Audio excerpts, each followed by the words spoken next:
In my mid 20s, I was making $50,000. And between San Diego's high housing cost, dating, a car payment, and other expenses, I barely had anything left to put towards financial independence, let alone fast track it. I was cutting costs everywhere, negotiating bills, rarely eating out, even walking instead of driving. Frugality was helping, but man, the real game changer was focusing on growing my income. Since then, I've switched jobs, negotiated raises, launched a business, and built a 5-figure side hustle. Now I earn 3 times what I did at 25, and that extra income has made a huge difference. I'm funding my financial independence goals while enjoying my life more. Quickly growing my income made such an impact, and that's why I brought Andrew Giancola on the podcast to help us break down exactly how you can double your income in just 1 year. Andrew is a pro at this. He's built multiple businesses, invested in real estate, tested different side hustles, and even helped his wife negotiate multiple raises and promotions. This episode is packed with actionable strategies to help you increase your income fast. So if that's something that you want to do, let's dive into it. I hope you enjoy my conversation with the financial educator and host of the Personal Finance Podcast, Andrew Giancola. Andrew, I'm so stoked to have you back on the podcast. We had our first interview back in January of last year, 2024. That was episode 133. I'm going to re-reference it again as we get later into this conversation. But I was doing some content planning for the podcast this year, and I put a lot of focus on increasing your income. And I had this crazy concept for a episode around how to double your income in 1 year. And I started thinking through who would be a really good partner to have this conversation with. And you immediately came to mind. So I felt like this is something that's right up your alley, both in terms of like some of the practicals and then some of the more creative or expansive thoughts that are required for somebody to really accelerate their income growth. So that's the plan for today. We're going to really be talking about how to double your income in 1 year, or at least start the train headed that direction here. So I really want to start with maybe more so the importance around increasing your income, especially as you're pursuing financial independence and security. I think we all know it's easier to increase your income than it is to decrease your expenses. You can only get so far down the ladder whenever it comes to decreasing your expenses. Was there a moment in your story or your life where this epiphany came to you? It came to me very early on. So when I first started my career, I was making $30,000 per year. And I was so excited because when I came out of college, this was like 11, 12 years ago now, but when I came out of college, I was just excited to make any money whatsoever. And so I got this first offer and I was making $30,000 per year and I was living on my own. And very quickly I realized, oh shoot, I'm going to be living paycheck to paycheck every single month because I do not have enough money left over at the end of the month. And anybody who's listening has ever felt this feeling, it is not a good feeling whatsoever. And there was a point in time, and I talk about this a lot, where I went to a gas pump and I went to this gas pump and I could not fill up my full tank of gas because I didn't have enough money in my account. And that was the moment that I quickly realized, well, I can't even get by with this income based on just making this every single month. I got to change my situation. And so that was the point in time that I really decided, hey, I'm going to do some very different things to increase my income over time. And thank you so much for having me on for this topic, because this is one of my favorite topics. And I love talking through some of the things that we can go through is kind of systematically how to increase your income and then give you generate some ideas as well on how to increase that income. So I'm really, really excited for this. Yeah, me too. So you started making $30,000 a year. Did you have like a milestone year where you're like, holy cow, I'm rich, I'm making so much money? I'd be curious to know, like, when did you feel like you were like starting to bring home the big bucks? And maybe how does that compare to income today? There was a year, which this is why I love this topic, is there was a year that my wife and I both doubled our income in 1 year. And that was the biggest year that we realized, hey, our income is now doubled, and we were both making around like $120,000 a year each. And that was when we realized, hey, the systems that we talk about all the time really, really work, which is why I started to teach them. But also, you just feel a weight lifted off of your shoulders when that happens. And this is something where if anybody listening right now, you're living paycheck to paycheck, or you're struggling to invest any money, or you're struggling to even, afford the things that you want to do day in and day out, learning these skills will absolutely change your life, because once you have these skills in place, you can do it over and over and over again. And I think that's the most powerful thing you can do with your money. Let's start jumping into it and really talking about how to start increasing your income. And I'm guessing we both agree that we should probably start at our place of work. Let's assume that most people here are W-2 employees, they're working for somebody else, and they're bringing home a base salary. You one episode that I refer a ton on your show is around negotiating a raise. You have this perfect process and plan to do just that. And we talked about it really extensively in episode 133. So if you're interested in that topic, I think head back over to that episode or download it for after this conversation. But let's, revisit some of the concepts in your plan for people who didn't listen to that first one or need a reminder. First, as I mentioned, it is a 6-month plan that you set aside here. Why 6 months versus just at your annual review or conversation that happens? Why not make the ask or the suggestion at that point in time? Well, when I first got my first job where I was making that $30,000 per year, I realized there was a lot of people in my company who would go in and ask for raises and they'd get rejected. And I asked myself, well, why is this happening to these people over and over and over again? And the reason why it was happening was because they were walking into their boss's office, the day of their review, and they were just asking out of the blue for this 20, 30% raise. And every single time their boss is caught off guard because they wanted to give them the 3 to 5% raise that was standard at the company at that time. And so their boss was caught off guard and they would get rejected every single time. And so what I realized was I got to put a system together where I can prove to my boss that I want to increase my income over this time frame, but I need enough time to prove it to them that I'm actually worth this next amount. Also, you need enough time for them to be able to go up to bat for you, for whoever the decision makers are, if it's not your boss, so that they can help you through the process of getting that raise. If you become invaluable to them and you kind of collaborate together on where you need to go, that's why we kind of created this as a 6-month plan, because I saw so many people failing over and over and over again trying to ask for a raise, and they would just kind of walk in their boss's office. The boss would reject them. They'd get really frustrated and be this cycle over and over again. Yeah, and I really like the 6 months too. And we talked about it back in the episode, our first episode together, because I feel like it is a nice warm up to the eventual ask. Like you guys are both on the same page. They know that you're working to be a top performer because you want a raise. And I felt like it made it really easy whenever judgment day really comes and you have to make that ask and you have to ask for what you want and ask for the raise.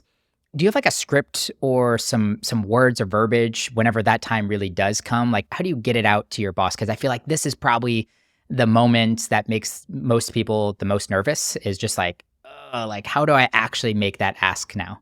So the big thing to do is to make sure that you start having this conversation 6 months ahead of time. This makes it so much easier because once you start to have this conversation 6 months ahead of time, you say to your boss, hey, I want to get a raise by the time that we get to the point in time where I have my yearly review. And so you start to have this conversation and pretty quickly you're going to realize, hey, that is possible. You can absolutely do that. Oh no, you got to wait another year. We don't have the funds right now. But once you start to have that conversation in a loose way with your boss, 6 months before that yearly review, it's going to allow you to start to have this conversation over and over again. This is the reason why we have it over the course of 6 months, is because you're going to go check in every single month with your boss and make sure you're on track. You're going to have this conversation stating, hey, I want this raise. I want to make more money or get a promotion or whatever your big career goals are. And what can I do in order to do that? And so once that conversation starts, they're going to tell you some of the things that you need to be doing. And then once you start to do those things, if you're accomplishing those things over the course of 6 months, you guys have this agreed upon conversation where you are going to get that raise increase over that time frame if you accomplish these goals, then it makes it so much easier to have that ask on judgment day. It's the point in time where it almost just happens naturally. And every single time I've done this, you kind of walk in, you have the conversation, hey, I accomplished this, this, and this. We've been talking about this for the last 6 months, every single month. So you know this is coming. And so that's kind of where this lies. Now, we do have scripts that I've talked about in the past where when you walk into your boss's office, you could say, hey, here are the things that I have accomplished over the course of the last 6 months. Here's the conversations that we had about accomplishing this. And when you get to your boss's office, you say, hey, these have been accomplished. Let me know, are we still, within the agreed upon range that we discussed? Now, if this happens and your boss said, you know what, actually, we can't give you that raise, then you're going to start to have a little bit of a red flag show up. Because if you do this again and you follow through the cycle again, and they tell you that you can't get a raise, then that's where I start to think through, well, am I going to stay here? Is this a company that actually values what I'm doing for them because I'm increasing their income or I'm increasing efficiency? And I need to make sure that I can move up here, because if you're not moving up at a company, it's really not worth your time to stay there if you want to increase your income. Yeah, and at that point in time, it might be worth considering jumping ship and going somewhere else. And I've seen friends make massive salary jumps by moving companies. I personally would like to, especially if I'm happy in the job and the company that I'm currently working for, my boss is great. I would prefer making an internal ask and trying to bump my salary at that point in time. But I'm with you. If you've done everything that you can up until this time and you've really controlled this conversation and made yourself invaluable, maybe it's time then you need to start looking for another option. And that's why I like the 6-month cycles, because what you can figure out is, hey, if I go through 4 6-month cycles and they still don't give me that raise, well, then I need to have a different conversation with them and say, hey, do you want me to continue doing this? Or what can I do? Do I need to move departments? Do I need to move companies? And we've looked at studies in the past where it says, if you jump ship, you earn 17% more on average when you jump ship, which is why nobody's loyal to their company anymore. But I agree with you. I think I'd rather stay at the company that I'm with for the long term. My wife has gotten steadily increases, and we kind of developed this system with her too. She has been in the company she's with for the last 13 years. So she's actually stayed and got those increases. So it's very much possible. And I think it just makes it where you can build up an amazing reputation at one place and still make more money. So there's a lot of cool things you can do there. So I completely agree. No doubt. And a word that we've thrown around in this conversation so far is invaluable. And I think this is a really important aspect of negotiating a raise. It's not just simply having the conversations and getting your business as usual job done.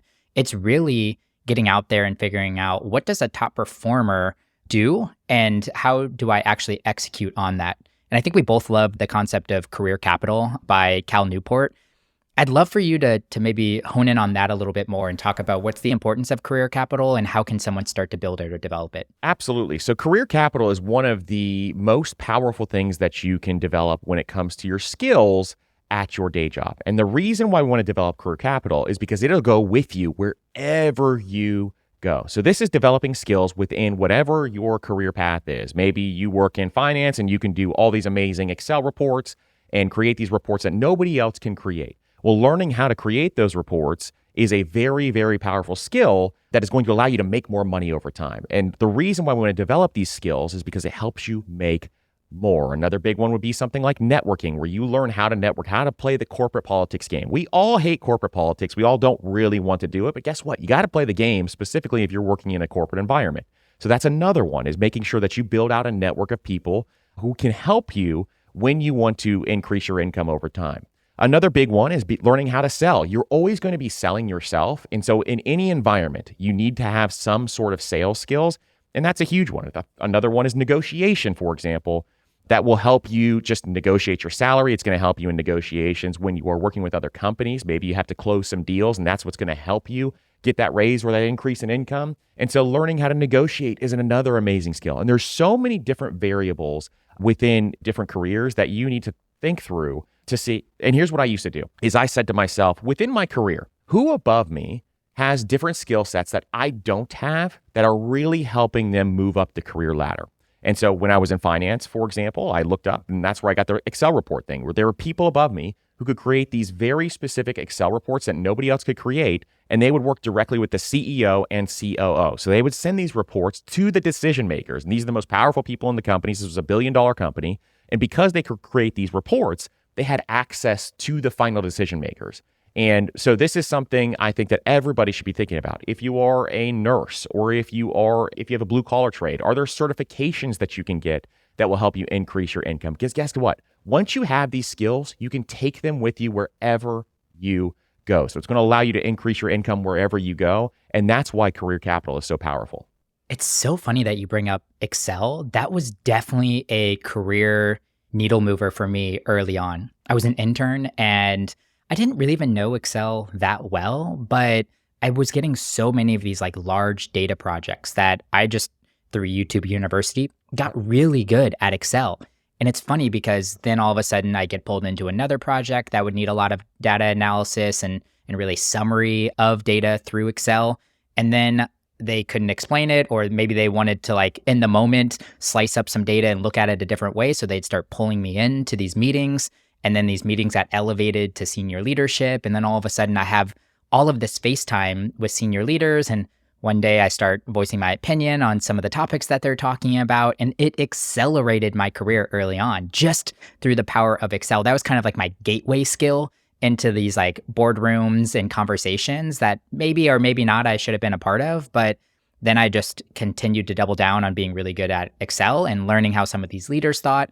and then started to translate that and get opportunities to manage people and to do other things like that. So it's really funny that you bring up Excel, but it was just a powerhouse skill for me to learn early on that really transferred a lot of other skills or opportunities for other skill development. And it's so funny that you say that because this is the same story I hear over and over and over again. People honed in on one skill, one big focus that they know was the 80-20 that would help them move the needle. And once they started to develop that skill over time, this would get them into the bigger meetings, into the bigger projects. And when you are involved in those bigger projects, I can guarantee you, if you perform well, you are going to make more money over time.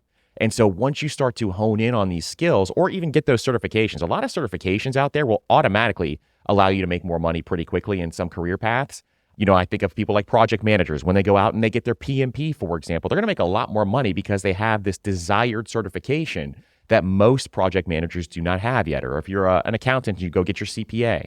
A lot more people are looking for CPAs that are going to allow them to make more money. So there's so many different things like that. If you hone in on one big skill early on, and in your 20s, this is a big thing I would focus on. I would focus most of my time on building my career capital because it's going to take you throughout your entire career over the next few decades. Yeah, no doubt, no doubt. And I think you call them rare and valuable skills. And once again, Excel may be important for you in your job and your career path or in your industry, or it might not be. I think the important thing is to analyze those that are above you, those that are growing fast, or just identify gaps in skills around your organization and double down on learning some of those, and they become rare and valuable in itself because nobody else knows how to do them, and people will start turning to you. But I think the other important part of career capital is high impact projects and stretch projects. What do you recommend for people that are trying to work on some of these high impact projects? How do they get at bats and being a part of some of these? So this is a great question because this is something I learned from Chris Voss, from the author of Never Split the Difference, where he kind of talks through, if you're negotiating your salary and you're trying to negotiate how to make more money, one question that you can ask is, how can I be involved in more high impact projects that will impact the bottom line of the company? And when you start to have these conversations with your boss, especially 6 months in advance, when you're starting to figure out what you need to be doing in order to negotiate your salary and what they want you to do, when you ask that question, you leave it open-ended, they're going to start to tell you, hey, here are some of the things that you need to be doing.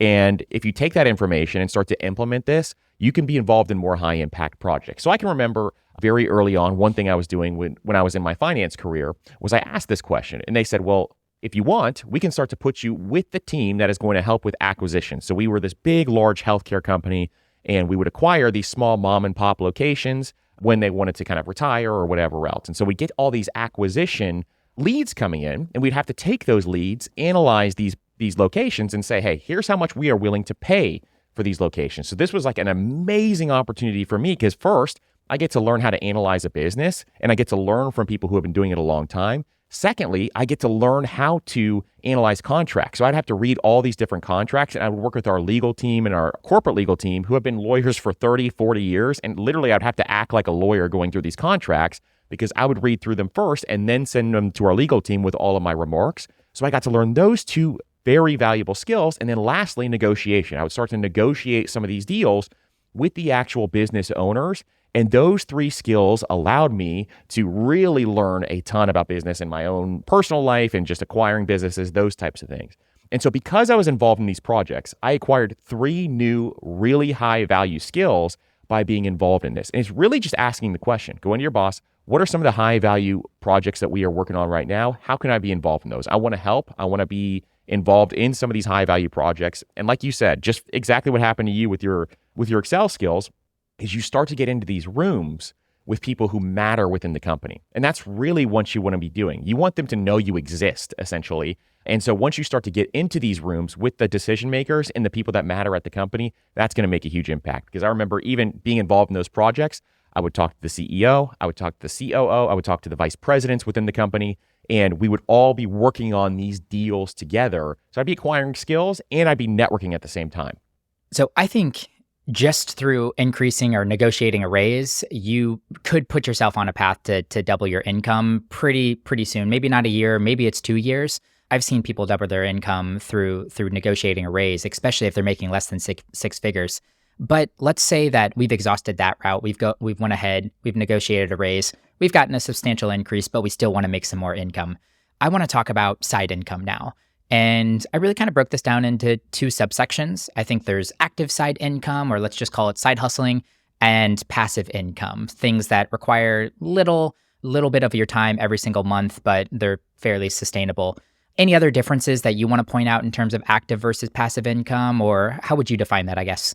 The way that I think about it is, and I think you're absolutely right, there is the active income and then there's the passive income. Now, active, I actually break out into two camps as well, where there's active, that's dead end active is what I call it, meaning that's like driving for Uber or, doing DoorDash, those types of things. And then there is active income that allows you to start something on the side, but it can turn into a full-time business. And so that's kind of the way that I think about these is finding ways, hey, if you need extra cash, if you're really living paycheck to paycheck and you just need a couple $100 a month in order to get by, then maybe you're doing that active dead end income. But at the same time, if you want to build something on the side that could turn into either a full-time business or just generate more income for you on the active side, then I just love that additional active income that could turn into a full-time business. I even like the idea of, giving it the active dead end. And I could see that serving a purpose for a lot of people. Yep. Maybe there's just like a period where you're saving for a wedding or a down payment on our house, or you're going to get that raise soon and you only want to dedicate the next 6 months or 12 months to really increasing your income. Maybe it's not worth pursuing active side income that you really want to build a business around or create something. You could quickly drive for Uber probably next week, maybe tomorrow if you wanted to. It's a great way to just like pick up a side, let's call it a side job at that point in time to boost up your income, especially if you know it might be temporary. Exactly. And that's where I think that's where it's most useful is if you think through this. Let's say, for example, you have credit card debt. Well, the number one thing that I want you to do is if you have credit card debt, this is a pants on fire emergency. You need to get rid of that credit card debt. And if you're living paycheck to paycheck and falling further behind, the number one thing is how can I make money tomorrow to start paying down this credit card debt? That's a great example. Like you said, having a wedding or any big ticket item that you're just trying to achieve this goal over the course of the next year, then going towards, driving for Uber or just making, odd jobs if you're handy, maybe you're doing some handy jobs. Those types of things are going to be really, really helpful long term.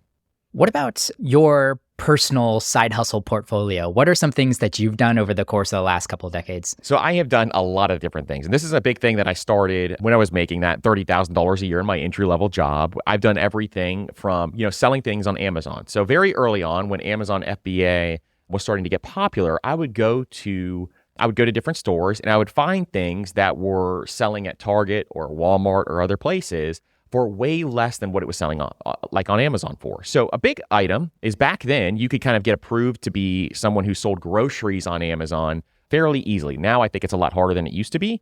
And so I would go and find holiday chocolates or things that were very rare. And I'd go buy them at Target or I'd go buy them at Walmart and then I'd resell them on Amazon. And I remember the first time I did this, I went and in Target, they had these Valentine's Day chocolates. And they were these Godiva Valentine's Day, special edition, something like that. And so I bought a bunch of them just to test this out, to see if this even worked. And I put them on Amazon. And in 30 minutes, all of them sold. And I sold them for triple the price that I paid for them. And I'm like, holy cow, wow. I got to try this again. And so I started to do this over and over again and realized very, very quickly that you can make a huge profit and it would sell very quickly on Amazon. Another thing I did around that same time is I started to sell used books on Amazon. So I would go into thrift stores and I had this little scanner and I would go scan each and every single book and it would beep if something was profitable on Amazon. You have to pair it with this app. But when you pair those two together, you can start to sell books on Amazon and they would sell fairly quickly as well. I could go to on a Saturday to Goodwill, for example, and get a huge basket of books. And eventually, over time, I would sell all those books within the next 2 weeks or so and make a profit of anywhere from $10 all the way up to, on textbooks, I would make over $100. My early side hustle journey started on Amazon. Then, eventually, my wife and I started a Christmas tree stand, one of those side-of-the-road live Christmas tree stands. And we got the idea from my wife's aunt who had 2 Christmas tree stands, and that's all she does. That's her full-time income is she does 2 Christmas tree stands, one in Florida and one in North Carolina. And she has those 2 stands and made, at that time, a little over $100,000 per year with just 2 Christmas tree stands. And she worked from November to December, and then she was done. And so I was like, I'm going to try that. So she helped us kind of find the farm and the distributor for these trees. We put $7,000 down, which was a huge deal for us back then, to buy all these trees. And then we rented a big tent. And under that tent, we had our little checkout desk and we started to set up all these trees. The trees came in. I had no idea what I was doing, but we set up the trees and people started to come in. And location really matters on that. And by the end of it, I think the first year we made a little around like $10,000, somewhere in that range. So that's another side hustle that we started, was these Christmas tree stands. And then eventually we started to do more things like blogging, for example. I did a lot more online businesses, affiliate marketing, and those types of things, but it scaled up from there. And I think there is so many more opportunities even now to do some of these side hustles and side businesses because how much it has developed online, that there are really, really cool things that you can do.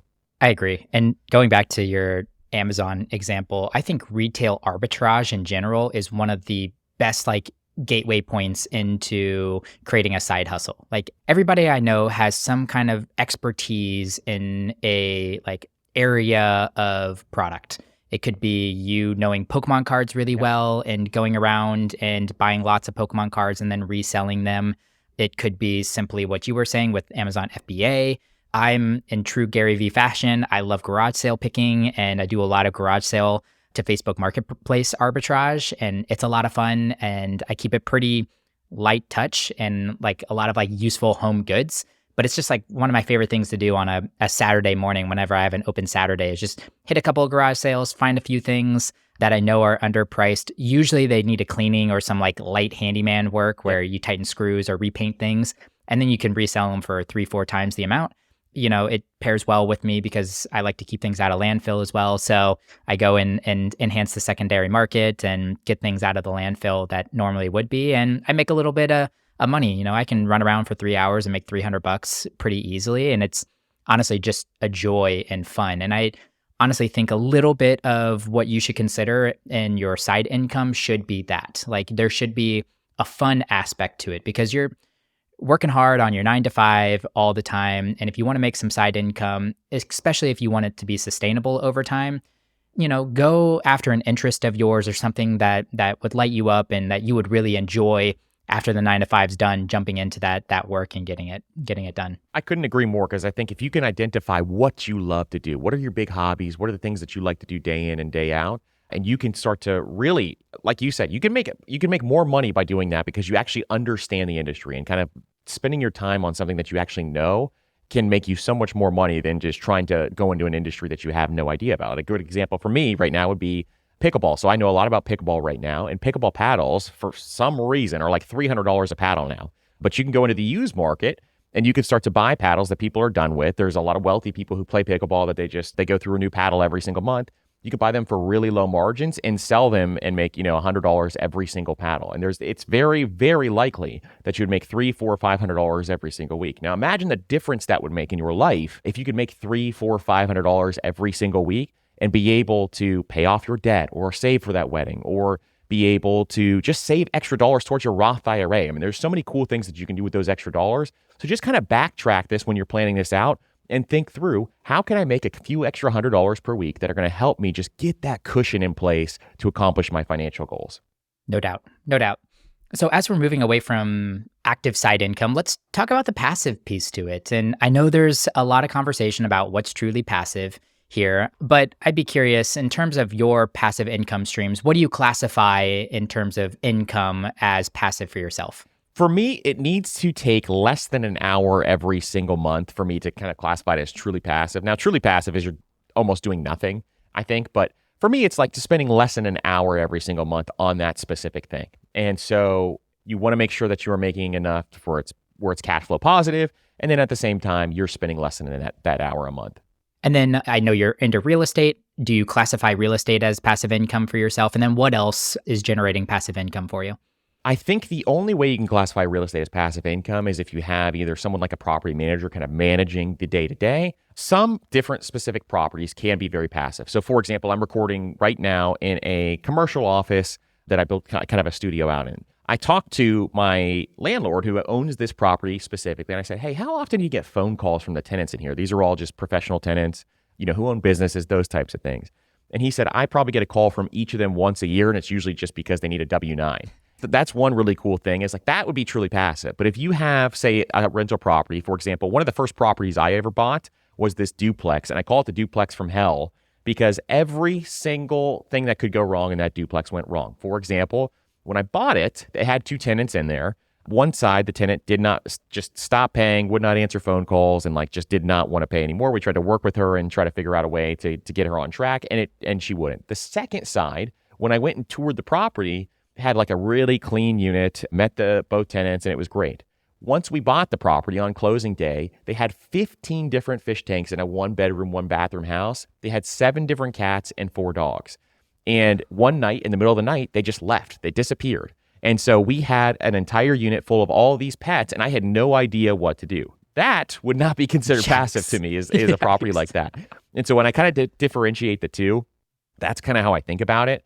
But something in real estate like REITs or real estate notes would be completely passive in terms of how you can actually have cash flow come in. One big thing that we do with a lot of our folks in some of my businesses is if we are working on build outs or we are working to say flip a property or working to do a build out for a pickleball facility or something like that, we will do private money and have for over the course of 2, 3, 4 years, we will get a note from somebody and they will give us, $200,000. We'll give them a 7 to 10% interest rate. So they get a higher interest rate for taking on the risk. And that's completely passive for them. We pay them every single month and they make additional income on that.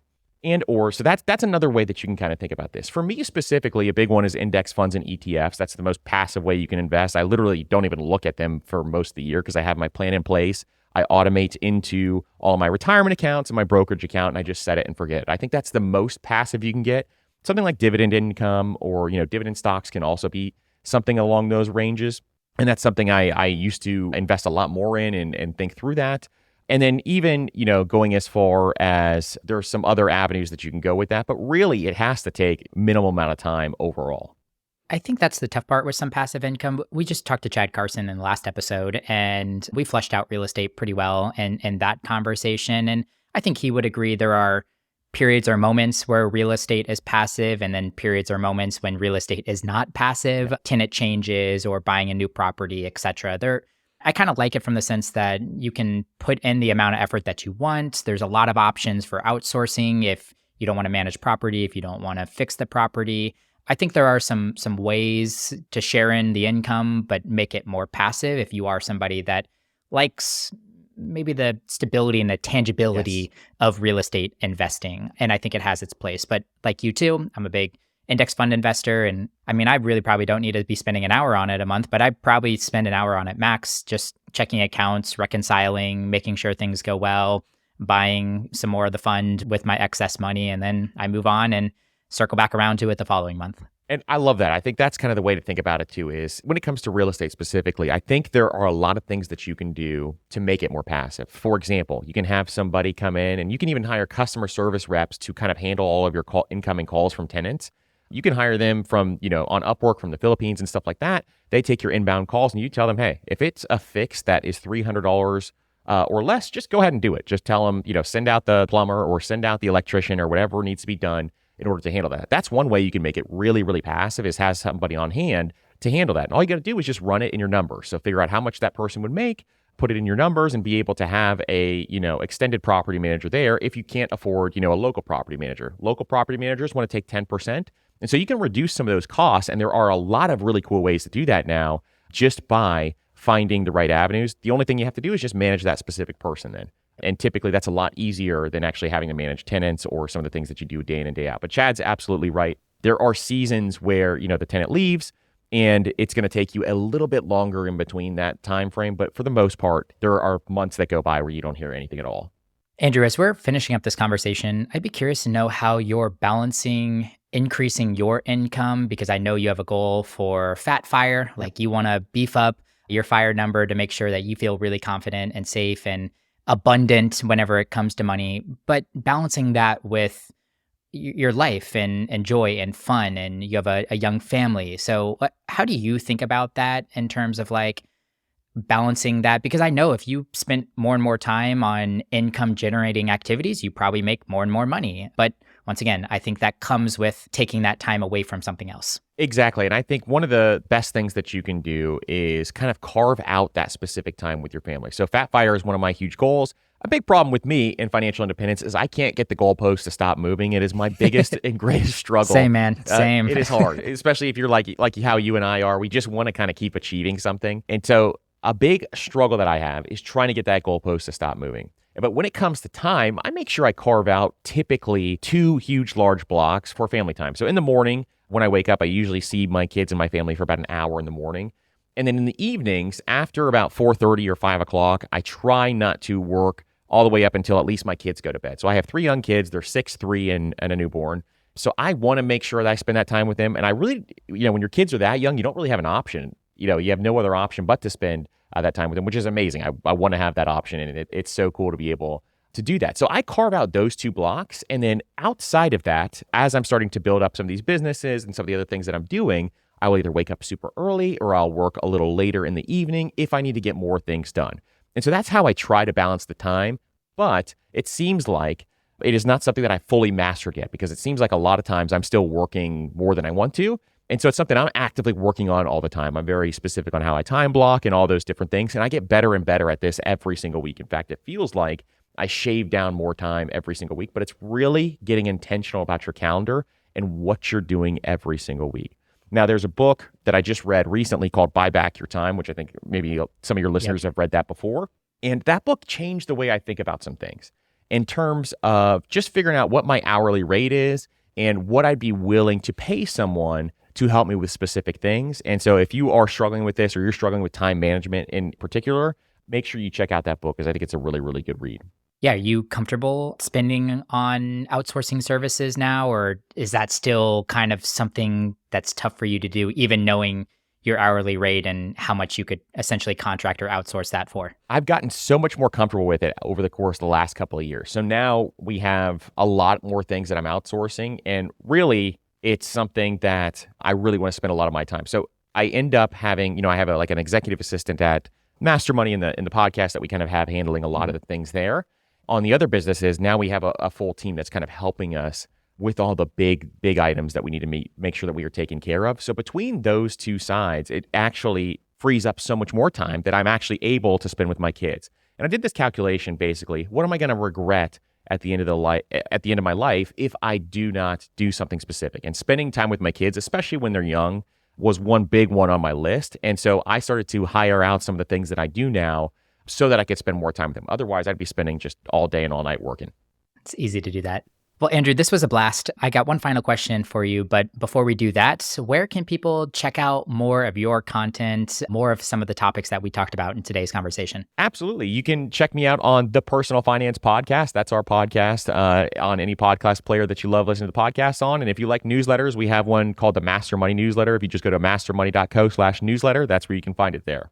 I am a subscriber of the newsletter. I like it. You always have fun gifts right at the beginning too, and just like funny things that you say right at the start of the newsletter, but then all of this like really great information that comes out of it. So that one's, I'm very, very diligent about what hits my inbox and what's routinely got to hit my inbox. You're probably one of 5 newsletters that I am subscribed to. Oh, that's amazing. Thank you so much.